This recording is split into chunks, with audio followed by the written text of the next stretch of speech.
Buenos días, somos Mateo Galván, Juan Sebastián Medina y Francisco Rincón, y hoy les vamos a hablar sobre las negociaciones y desmovilizaciones de las AUC y cómo el Estado empujó a las FARC a sus retaguardias entre el periodo 2005 y 2012. Todo empieza con el fracaso de las negociaciones con las FARC y el gobierno de Andrés Pastrana.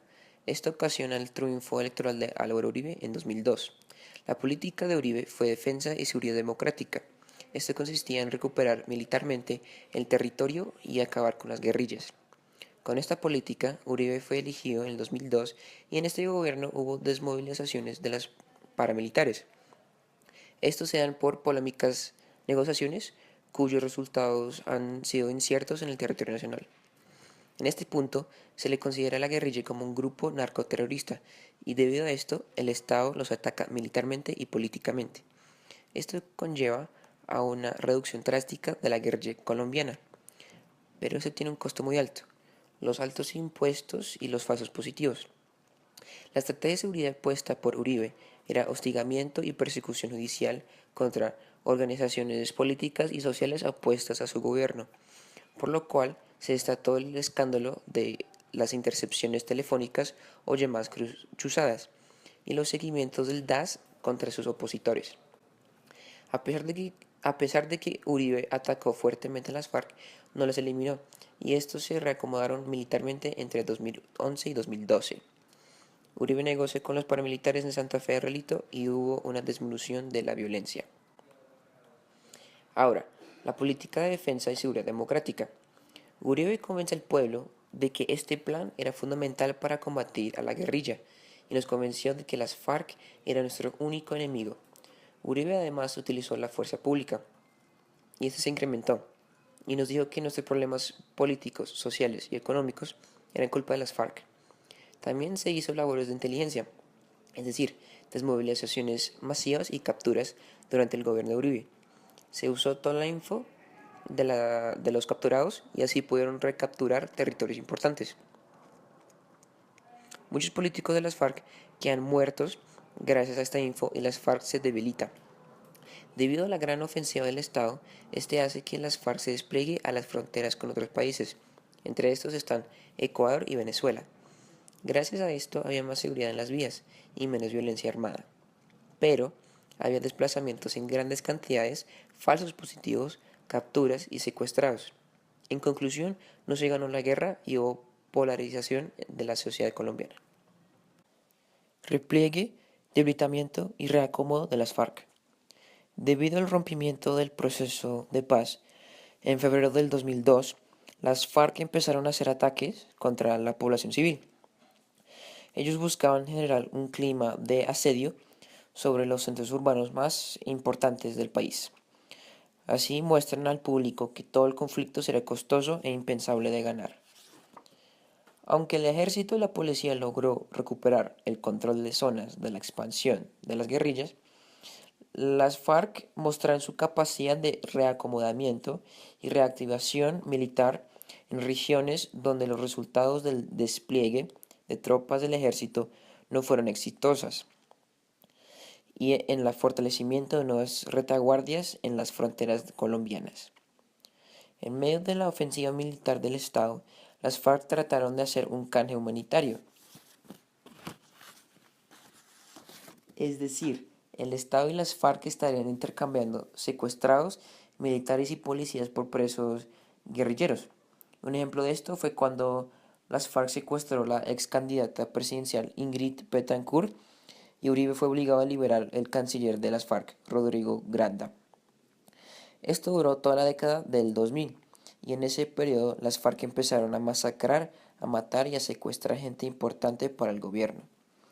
Todas estas acciones terminaron cuando el público se puso furioso e hicieron una marcha en contra de las FARC y los secuestros el 4 de febrero del 2008. Con esto, las FARC decidieron liberar todos los secuestrados que tenían unilateralmente. La negociación fallía con las AUC o Autodefensas Unidas Colombianas. El proceso de negociación con los autodefensas no logró resultados permanentes, pero sí un descenso de homicidios y masacres. Sin embargo, Pronto se hizo evidente la falta de consensos y la heterogeneidad interna entre los grupos. El primer tema problemático eran las diferencias de las autodefensas con el narcotráfico y otros negocios legales e ilegales, y esto fragmentó los grupos paramilitares. Estas diferencias se inició a finales del gobierno Pastrana, con los enfrentamientos entre los grupos armados de Hernán Giraldo en la Sierra Nevada de Santa Marta y las autodefensas de Carlos Castaño. Esto llevó a la renuncia de Carlos Castaño y esto marcó el comienzo del desmoronamiento de la AUC. Luego del comienzo de las negociaciones, se dieron enfrentamientos entre el bloque Metro y el bloque Nutibara del bloque Central Bolívar, liderado por Diego Murillo, alias Don Berna, por el control de Medellín y el Valle de Aburrá. Y además de esto se vio que desde el 2 de julio del 2004, fecha donde empezaron las negociaciones, estos grupos seguían matando en zonas periféricas del país. Pero a medida que seguían matando, más seguían matándose entre ellos. Fracasó el proyecto unificador nacional, impulsado por Carlos Castaño y Salvatore Mancuso. Además de esto, Carlos Castaño muere, ya que se oponía a nexos con narcotraficantes, grupos o actividades narcotraficantes, lo cual era principal fuente de ingresos de estos grupos armados. El Congreso de la República, que se dio a cabo en el 2004, marcó exigencias, se podrían decir, o condiciones propuestas por las AUC. Primero, el marco legal era insuficiente para garantizar seguridad jurídica del proceso.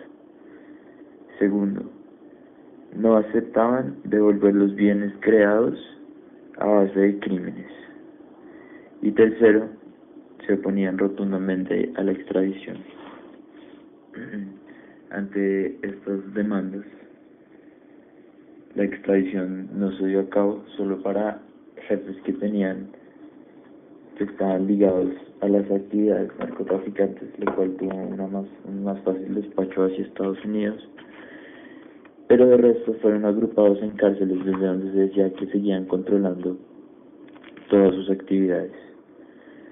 Durante el 2004 en adelante, el gobierno de Uribe buscaba que se reconocieran a estos paramilitares como delincuentes para su más fácil captura y penalización.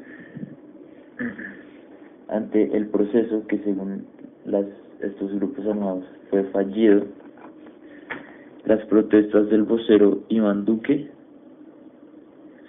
decían que la negociación política con el gobierno era lo mismo que someterse ante la justicia, someterse ante las condiciones que el gobierno quisiera, lo cual no pueden aceptar estos grupos. Al final, el 7 de diciembre del año 2006, se puede decir que se dio por terminado el proceso de paz, siendo un completo fracaso. Los jefes paramilitares seguían delinquiendo desde la cárcel, siguieron muchas víctimas, no devolvieron el dinero hecho a base de criminalidades y continuaron con sus actos violentos.